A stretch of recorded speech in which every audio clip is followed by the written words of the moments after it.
The Nintendo Switch just had its 1-year anniversary, which means it's been out long enough for us to take it for granted. So we're gonna take a look back to appreciate what we got and see how it's held up. Spoiler, pretty darn good.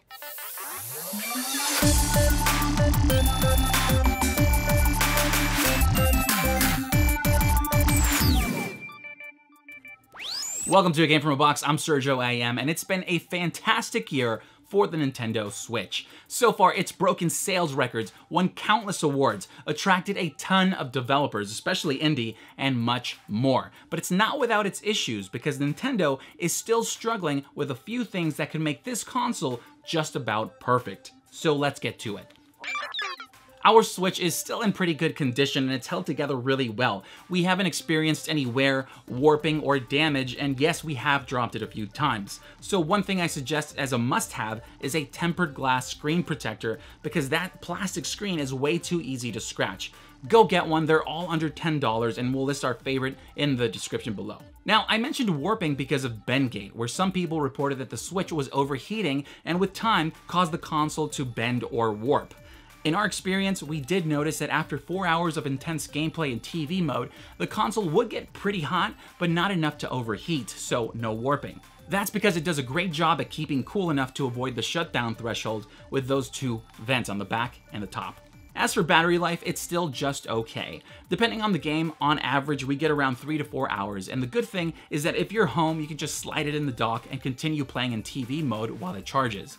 But if you're out and don't have access to a wall outlet, you might want to consider a portable power bank. We'll be making a video on that soon, so make sure to subscribe for that. 1 year with the Switch has also shown just how small 32 gigs of internal storage can be, so a micro SD card will be necessary as your library goes. So I'd suggest starting with a 128 gig card for about $30, and because newer and faster cards are released every year, later on you can upgrade to a better card at a lower price. Finally, for a hybrid console, the graphics capabilities have been very impressive, and developers have been pushing the limits of that Tegra X1, but we'll talk more about that soon.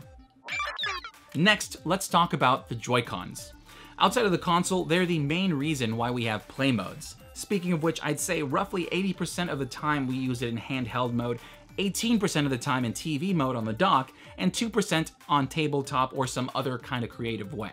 At first, I expected to always play multiplayer with family and friends, being that you could just pass these around, but I've actually been way more greedy with it in handheld mode. There's just something about being able to pick it up whenever I have a moment to tackle a game little by little. Then, although the Joy-Cons don't look that ergonomic, they still feel really good in hand, but it gets even better if you use a case that enhances the grip. As for functionality, they've been just about perfect. Battery life has been amazing because they charge when connected to the console, so at the end of each day, we just slide the Switch on the dock, and in the morning, it's good to go. Bluetooth has been incredibly solid. Not once throughout the year have we lost connection, and pairing new ones is as easy as just sliding them on the console. Now, HD Rumble has actually lived up to its name, but only on titles that actually put some thought into it, such as with Mario Kart, where the haptic motors can recreate the sound of picking up a coin because of the vibration. Or in Kirby Star Allies, where you can feel enemies you've sucked in moving around in the Joy-Con itself. Skyrim as well, because when you pick a lock, you can feel every little notch, and I just love it. Tiny things like that do feel like they add to the immersion of games. As for motion controls, they work in every play mode, and I honestly feel like first-person shooters should always implement them, because as a PC gamer, the analog stick is just not as accurate as the gyro, which feels almost on par with a mouse. The IR sensor. As expected, it's pretty much gone ignored except for a handful of titles such as 1-2 Switch or in LA Noire and Resident Evil Revelations for weapon reload. Both of those felt very gimmicky, but with the announcement of Nintendo Labo, we're now seeing how it has the potential to do way more than just reload a weapon. Within the year, Nintendo also released 3 new sets of colored Joy-Cons, but we also got third-party housing shells that come in a variety of colors. You do have to install them yourself though, and that will void your warranty, but I won't lie, the final results seem worth that risk, so we'll probably end up trying that ourselves soon. In the last year, a majority of the system updates were stability improvements along with a few additional features, 2 of the best being a quick settings menu for on-the-fly changes and video capture that saves the last 30 seconds of gameplay on compatible games. Now, the one that is still missing and is by far the most requested is cloud saves, because if your Switch gets damaged, stolen, or whatever, you'll lose all that save data. Honestly, I expected that to have been out by now, but I'm guessing it may possibly roll out with the Nintendo online service. So let's talk about that. The online subscription service was announced alongside the Switch and set to release in fall of 2017, but clearly that didn't happen. Since then, it's been pushed to September 2018, but one thing they did release was the Nintendo Switch Online app for your phone, which has game-specific services and most importantly, voice chat, or it's supposed to tackle voice chat.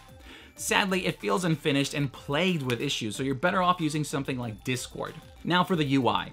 After a year, we still have that same clean and simple interface, but it's due for an upgrade for a few reasons. Right now, if you have more than 12 games, you get an all software page to view them in, but you can't sort them or organize them into folders.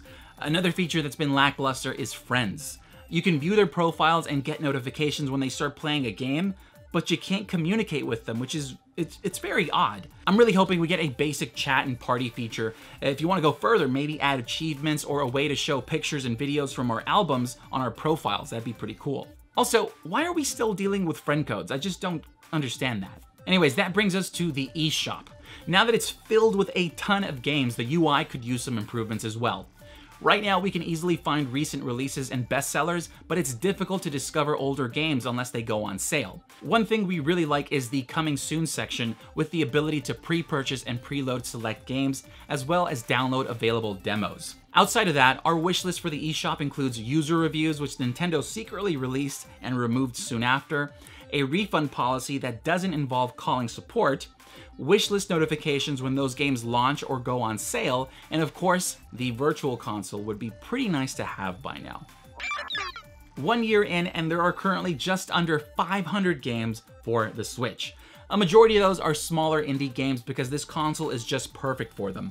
A good chunk are ports that we can now experience in handheld, and then we have some really great AAA titles and exclusives. Touching back on performance, indies play perfectly well on the console, but some AAA titles give us a bit of insight as to its limitations. When we first loaded up Breath of the Wild, we had moments that felt like the game was pushing that Tegra X1, but many of those concerns were put to rest after an update. Since then, we've played a number of titles which I never thought I'd experience in handheld, such as Skyrim and Doom. No, not that one, the 2016 version. Clearly, there were a ton of compromises made to port this game over, but the point is that you can play in handheld while also reaching a wider audience. Eventually, Doom did get an update with improvements that made it slightly better, and I'm sure developers will continue to tweak their games to enhance performance with clever workarounds such as what we've seen in Breath of the Wild, using dynamic resolution and a less intense art style. So we're not always going to get games that can play at 60 frames per second at 1080p because the Switch was built with balance in mind. Nintendo had to worry about cooling,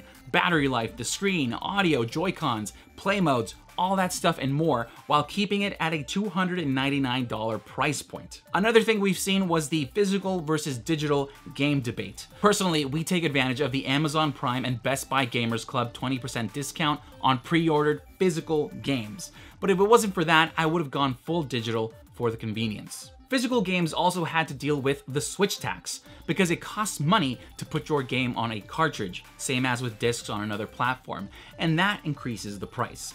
If that's not enough, some titles are larger than the cart sizes currently available, so you'll have to buy a game just to find out you need to download an additional 14 gigs before you can even play it. I'm looking at you, LA Noire.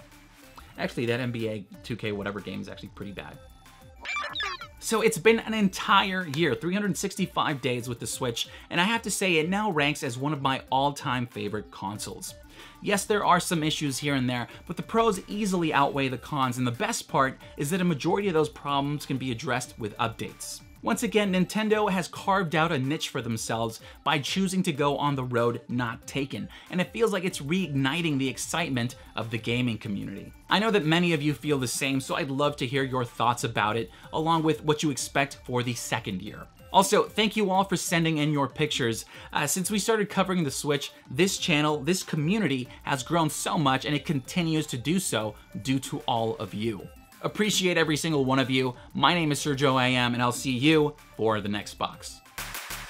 Thank you so much for watching. If you like this video and want to help us out, you can do so by clicking that thumbs up button. And while you're at it, why not subscribe for more content? It's free. We also love to hear you out, so please leave a comment down below or talk with us on Twitter, Instagram, and Facebook. I'm Sergio IM, and I'll see you for the next box.